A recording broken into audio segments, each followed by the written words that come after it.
Boxing এর kit দেখে আপনাদেরকে আমি আজকে যেটা কিনে আনছি এইটা পাওয়ারলা বক্সিং গ্লাভস 16 ounces এটা দেখি খুলি একদম আনবক্সিং করতেছে এই মুহূর্তে। তো এটার দাম হচ্ছে $70 বাংলাদেশি টাকায় 9,000 টাকার মতো হবে আর কি বাংলাদেশি টাকায়। এই হচ্ছে বক্সিং এর গ্লাভস তাদের মধ্যে আছে কিনে নিয়ে আসছি। আজকে হচ্ছে তৃতীয় দিন। আজকে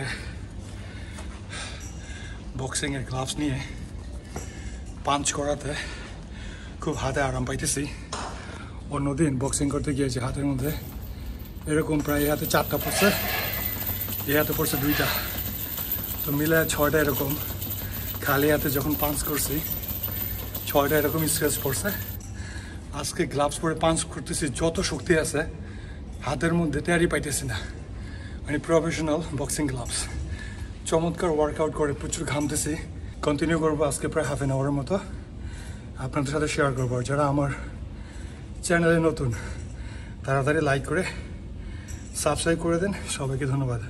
বক্সিংয়ের গ্লাভস আপনি নিজের হাতে নিজে পরতে পারবেন না, এক হাতে পরতে পারবেন কিন্তু অন্য হাতে পরতেই পারবেন না। দেখেন আমি দাঁতে কামড় দিয়ে গ্লাভস পরতেছি, এর কারণ হচ্ছে ওটা এত বেশি মোটা, আপনি যদি আঙ্গুল দিয়ে ধরতে চান আপনি ধরতে পারবেন না। অর্থাৎ আপনি পাঞ্চ করতে পারবেন কিন্তু আপনি যদি মুভ করতে চান তাহলে আপনি করতে পারবেন না। এটা এত ভারী এবং অনেক পুরু। আর যখন এটা দিয়ে আমি ঘুষি মারি আমার হাতের মধ্যে আমি কোনো টেরই পাই না। আর এই যে বস্তা দেখতেছেন, বস্তা কিন্তু পাথরের মতো শক্ত। যদি আপনি খালি হাতে খুব জোরে পাঞ্চ করেন আপনার হাতের আঙ্গুল ভেঙে যেতে পারে। এবং আমি কিন্তু জোক করতেছি না, এটা কিন্তু সিরিয়াসলি বলতেছি।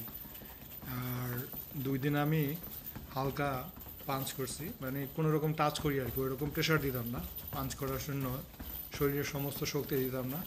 ওই সময় আমার হাতে মনে হয় যে হাত মুঠু করলে আমার মনে হয় যে আঙ্গুল দিয়ে রক্ত বেরোবে, এরকম লাল হয়ে আর কতগুলি স্ক্র্যাচ পড়ছে, মানে ভয়ানক অবস্থা। যারা আপনারা কখনো বক্সিং প্র্যাকটিস করেন, আমি কখনো করিনি, আমি 6-7 বছর আগে মাঝে মাঝে করতাম যখন ইউনিভার্সিটিতে পড়তাম শখের বসে। তো এখন চিন্তা করতেছি যে শরীরে ফিটনেস নাই, ফিটনেস ফেরানোর জন্য আমাকে প্রচুর পরিমাণে কার্ডিও করা লাগবে।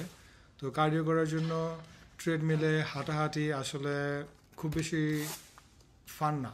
তো চিন্তা করলাম আসলে কিছু ইন্টারেস্টিং কিছু করা যায় কিনা কার্ডিও করার জন্য।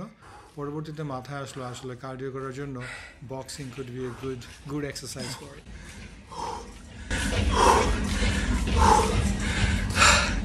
এক রাউন্ড নিয়ে একটু ব্রেক নেই, তারপরে আরেক রাউন্ড 3 মিনিটের রাউন্ড করি, তারপরে আবার ব্রেক।